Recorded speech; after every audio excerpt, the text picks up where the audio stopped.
오늘도 주님의 은혜 가운데 말씀으로 또 기도로 승리하시기를 축복합니다.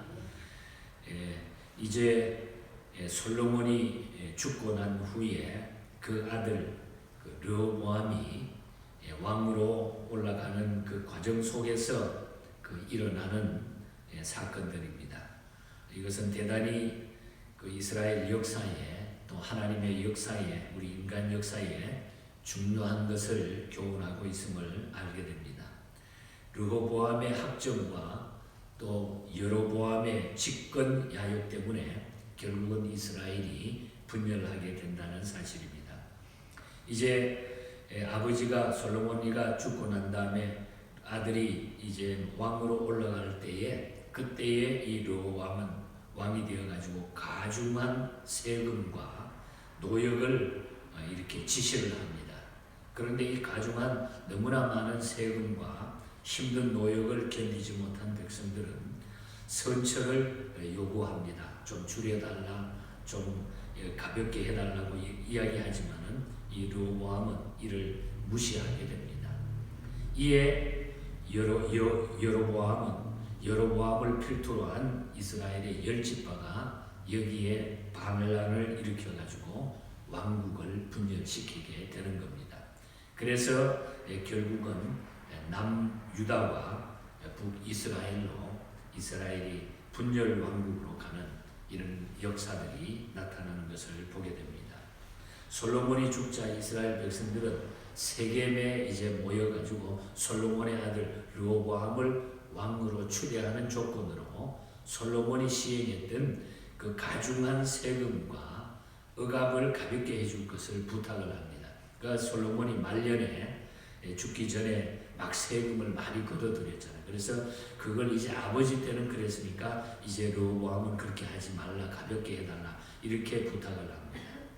왕의 즉위식에는 모든 백성이 사실 나와가지고 축하하고 충성을 맹세하는 것이 관례인데 그럼에도 불구하고 이스라엘 백성들은 세겜에 머물렀고 르호보암이 세겜까지 내려간 것으로 보아서 르호보암이 비록 왕위에 오르기는 했지만은 북쪽 지파들의 지지를 받지 못하고 있었다는 사실을 우리가 분명히 알 수가 있는 것입니다. 많은 백성들의 모든 것들이 갈라져 있었음을 알 수가 있는 것이죠. 그러므로 이 르호보암은 이런 상황을 알아차리고 그들의 요구에 지혜롭게 대답을 했어야 했었습니다. 그러나 이 르호보암은 지혜롭지 못하게 압제 정치의 정책을 고수했습니다. 이로 말미암아 이스라엘이 남북으로 분열되고 맙니다. 그래서 결국은 열지파를 중심으로 북쪽은 여로보암으로 갈라지게 되고 남쪽은 르호보암으로 갈라지게 되고 그래서 북쪽 이스라엘은 여로보암으로 시작해가지고 19명의 왕, 마지막 호세아 왕까지 19명의 왕의 역사가 쭉 나타나고 그리고 남쪽 유다는 이 르호보암을 필두로 해가지고 마지막 20명의 왕, 시드기야 왕까지 20명의 왕으로 남북 왕조가 갈라지게 되는 이런 안타까움을 우리는 보게 되는 것입니다. 이제 왕이 된 르호보암의 첫 정치에 대한 이야기인데 그걸 잠깐 오늘 아침에 살펴보고 교훈을 얻기를 바랍니다. 솔로몬은 1000명의 부인을 거느렸는데도 그의 이름을 받는 단 하나의 아들만 등장하는데 그가 바로 르호보암이었다는 거죠. 그 많은 부인들 밑에 정말로 이름 있는 인물 하나가 등장하는데 그가 르호보암입니다. 그러나 그는 매우 우매자였다고 하는 것을 알 수가 있습니다. 솔로몬은 지혜 중에 지혜자였는데 아들은 지혜를 물러받지 못했다는 거죠. 그러므로 지혜나 은혜는 유전이 되는 것이 아님을 우리가 알 수 있는 것입니다. 솔로몬은 매우 젊어서 등극을 하죠. 그러나 그때가 가장 지혜로운 때였습니다. 하지만 이 솔로몬의 아들 르호보암은 지금 40세가 됐죠. 40세가 되었는데도 우매한 자로 그대로 있다고 하는 사실입니다. 솔로몬의 뒤를 이은 그는 무엇보다도 백성들의 불만을 진정시키고 하나님의 신앙을 재확립하는 일에 힘써야 되는 것입니다. 그럼에도 불구하고 살이 분별에 밝았던 연륜 있는 아버지 때부터 원로로 있었던 나이 많은 그 모든 옆에서 도와주는 이 원로들의 충고를 다 무시해버리잖아요. 그리고는 자기 세대에 있는 이 젊은 사람들, 청년들, 이 가문이서의 길을 기울여가지고 어리석은 행동을 함으로써 이스라엘 역사의 치욕적인 나라 분열을 초래하게 됐다고 하는 사실입니다. 들어야 될 말을 듣지 아니하고 엉뚱한 말을 듣고 가다가 보니까 나라는 결국 이렇게 어려운 좌초에 빠지게 되었다는 것입니다. 그러므로 이 지혜라고 하는 것은 오랜 경륜에 의해서 생기는 것이 아니라 하나님이 주시는 것이 지혜라는 것입니다. 그래서 야고보 사도가 말한 대로 우리는 지혜를 하나님 앞에 구해야 된다는 겁니다. 지혜는 하나님이 주시는 것입니다. 그래서 구할 때 하나님 앞에 구할 때 그 지혜를 주시는 거예요. 그래서 기도하는 자들에게 구하는 자에게 하나님은 지혜를 주시고 현명한 판단과 이 시대를 앞서갈 수 있는 은혜를 허락해 주시는 것입니다. 그래서 솔로몬이 그 많은 부인들이 있었지만 그 많은 자녀가 있었지만 그 중에도 뛰어난 자녀들이 없었으면 마지막에 타락하고 자기 중심으로 살았기 때문이다 하는 것을 우리는 역사를 통하여 알 수가 있습니다. 그리고 10지파의 대표자들은 솔로몬 왕의 정치가 자기들의 세금을 무겁게 했다고 막 불평하면서 나타나는 것을 보게 됩니다. 거기에 앞장선 사람이 여로보암이죠. 카일이라고 하는 유명한 신학자는 이 불평을 하나의 트집에 불과한 것이다 이렇게 이야기했습니다. 그리고 이 트집에 불과한 것이라고 주장을 하면서 그 이유는 솔로몬 시대는 은과 금이 돌처럼 흔했기 때문이다 그런 이야기를 했습니다. 성경에도 말씀을 했으니까요. 그러므로 이 평화와 부유한 생활을 했던 그들이 고역과 무거운 명예를 메웠다고 하는 것은 하나의 트집 잡기 위한 불평 불만밖에 안 됐다는 것이죠. 여하튼 저들은 이것을 조건으로 다윗과의 충성을 바치겠다고 이 젊은 세대들이 그냥 앞에 리더자에게 그냥 보기 좋게 듣기 좋게 그렇게 이야기를 하고 있는 것을 보게 됩니다.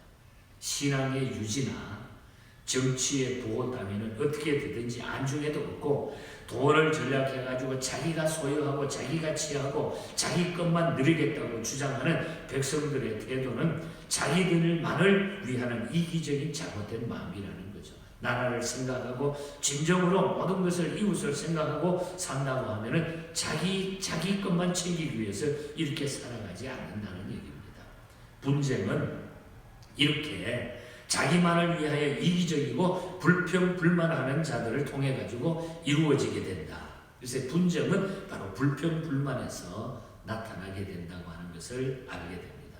우리가 이 일 저 일에 불평불만 자꾸 쌓이면 결국 그것이 분쟁으로 치닫는다고 하는 것을 알 수가 있습니다. 우리가 하나님 앞에 불평불만해 보세요. 결국은 내가 망하게 되는 그 분쟁되는 이런 결과를 나타나게 된다는 것입니다. 르호보암의 자세도 매우 잘못됐죠. 르호보암은 연로한 자문간에 그 아버지 때부터 조언을 잘 해줬던 그 어른들의 말을 좋아하지 않고 온당한 조언을 좋아하지 않았습니다. 바른 이야기를 받아들이지 않고 이렇게 조언을 듣기 싫어하는 자세는 바로 자기 교만을 낳게 되었다는 거죠. 그런데 10절에 보면은 그런 젊은이들이 이야기하는 나의 새끼손가락이 내 부친의 허리보다 굵다. 이 말을 이 젊은이들은 듣기 좋게 해주잖아요. 이 뜻은 르호보암의 약함이 솔로몬의 강함보다 더 우월하다는 뜻입니다. 다시 말하면 이 말은 왕에게 아부하는 신하들의 그 메시지라는 거죠. 그러니까 이 젊은 세대는 왕을 막 띄워주면서 아버지보다 낫다 당신이 이렇게 하면서 젊은이들은 이 왕을 르호보암을 막 지켜 세웠어요. 그러니까 그 말이 솔깃해가지고 그 말을 그대로 젊은이들의 말을 들음으로써 나라가 결국 둘로 쪼개지게 되는 이런 역사가 나타납니다. 그러나 이 일은 깊이 생각을 해보면은 하나님께로 말미암은 것입니다. 15절에 보면은 하나님께서 이미 그렇게 약속하신 것이죠. 하나님께서 왕이 이같이 백성의 말을 듣지 아니하였으니 이 일은 여호와께로 말미암아 난 것이라. 여호와께서 전에 실로 사람 아히야의 느바세 아들 여로보암에게 하신 말씀을 이루게 하시니라. 이미 솔로몬의 타락으로 말미암아 하나님께서 이렇게 진행해 나가고 있다고 하는 것을 알 수가 있습니다. 르호보암은 먼저 하나님께 버림받았던 것이 사람에게도 버림받는 결과로 나타났다 하는 사실을 우리는 알 수가 있습니다.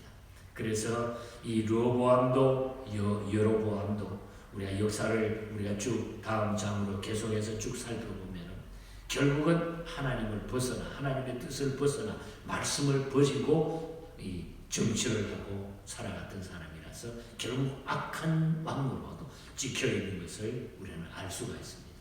이런 인간의 역사가 전부 어디서 비참함의 역사들이 만들어지느냐? 자기 욕심에서 온다는 거죠. 자기 욕심. 그래서 우리는 하나님 앞에 욕심을 버리고 늘 기도할 때에 우리는 시험에 들지 아니한다. 바른 길을 걷는 것은 하나님이 주신 지혜가 아니면은 우리가 갈 수 없다. 그래서 우리는 늘 하나님 앞에 감사하면서 기도함으로 우리가 어떤 일이든지 하나님께 물어볼 수 있는 이런 신앙의 자세로 산다고 하면은 우리는 참 행복하고 평안한 삶을 살게 될 것입니다. 이 어려운 시대에 우리가 주님만 의지하고 바라보면서 특별히 사순절 기간에 우리 주님의 귀한 사랑을 우리가 깊이 기억하면서 기도할 수 있는 이런 하나님의 성도들로 승리하시기를 주님 이름으로 간절히 축복합니다. 하나님 아버지 감사합니다.